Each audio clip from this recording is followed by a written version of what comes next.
Time to round up another one of our big stories of the week. Protesters plan to take their anger over school closures directly to the HISD superintendent today. They plan to picket outside Superintendent Terry Grier's home to voice their outrage over the plan.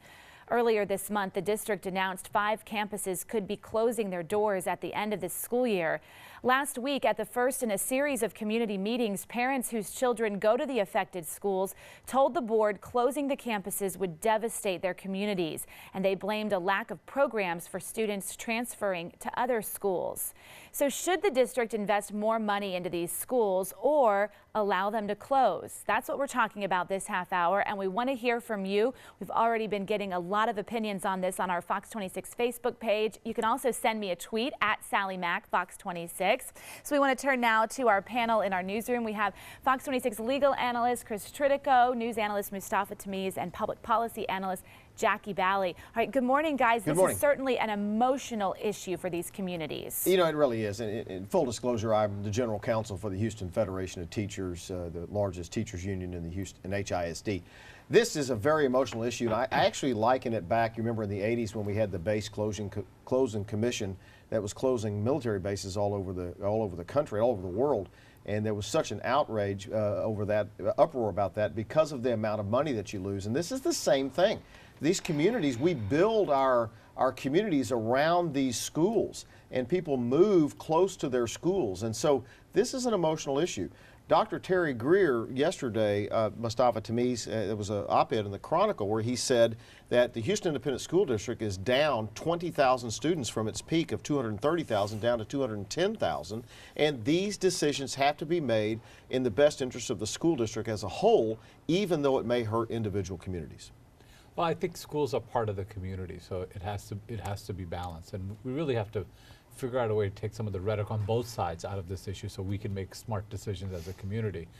I disagree with protesting in front of his house. I don't think that's not going to make any point. Yeah, it's not going to make any point, and it really kind of confuses the issue. Like, we're not able to look at them from a pragmatic standpoint, and I don't think it makes sense for Dr. Grier not to acknowledge that the schools are part of the community, and he can't just make decisions without including the community in them.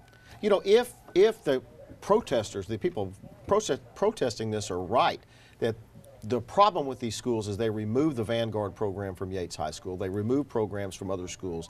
There's not the veteran teachers that used to be in there, and that caused the decline. Is that a reason to put some more money in there and see if we can't save them? Unfortunately, Mr. Grier is trying to make this decision on because of budgetary constraints. And when you look at taking a school out of a community, especially a neighborhood school, a lot of these neighborhoods are minority neighborhoods, and they really need to have more higher quality of life. They need to keep these schools. So it then becomes an emotional issue, hence why you're seeing some of them going to protest. I disagree with protesting in front of his home. A peaceful protest is always a positive thing, but in front of someone's home, that's more personal. But we can understand why they're personal, why they're taking it personally, because we empathize with a lot of these parents because they're saying this is what makes our community, and once again, we are being slighted. It's hard for us to say put more money into these schools when there's no money to have. We know that when the schools have been failing for years. The schools have been failing for years. We know that at the state level, at the federal level, there are not many more dollars coming into education. So he's making these decisions based on budgetary needs, but budgetary decisions. And unfortunately, these neighborhoods are the ones that are being hit. I want to go to Sally, but coming back, I want to talk about the enrollment issue, because that seems to me to be the biggest factor here, is if the enrollment is declining, you can't really afford to keep all these schools open. But Sally's been monitoring our social media, and I know that this is a hot topic. It is, yes, absolutely. Josh says more money being thrown at the problem doesn't fix it. More parent involvement would be very beneficial. And then Patty says, I think Quanell X, because he's the one leading the protest today outside the superintendent's home, is crossing a huge line when he goes outside someone's home. Maybe Quanell should have done more in those neighborhoods beforehand. That's a good point. Where have you been, Quanell? You know, look, I'm a big believer in the First Amendment. I protect people's rights every day to express their rights freely, as we do every Sunday here on this show. but that doesn't mean you should go to someone's home, someone's private home to create your protest. The cameras would show up no matter where Quanell X staged that protest, and attacking Terry Grier at his place of residence is not right, Quanell. He should change that. But I want to talk about the issue here of the enrollment, because if you look at this from an enrollment standpoint, HISD has to say at some point, we can't keep all these schools open with a declining enrollment, and we've got to move these kids around to places where we can keep schools full.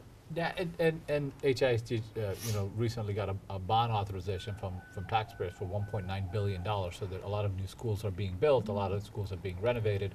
The issue of enrollment, from a community standpoint, the conversation basically is, you're not providing this kinds of services in the school for us to put our kids in, and then you're shutting down the school after the fact, so that now that we don't have any community, gathering place, we don't have something to build a community around. So I think a better, less heated conversation is what's needed to get better decisions. Almost out of time. Final thought. Open enrollment and transfer policies from HISD, they need a complete overhaul, because clearly it's not working. We need more transparency in where these dollars are going, because we're not seeing the efficiency that they need to have, since the dollars are being cut at the state and federal level. All right, we're going to leave it right there, and we'll see where this goes. I think the school board will make a final vote here in the next month or so. Yeah, they're scheduled to vote next month. There are more community meetings planned for this week on it, so we will definitely be talking about it again. Thanks, guys.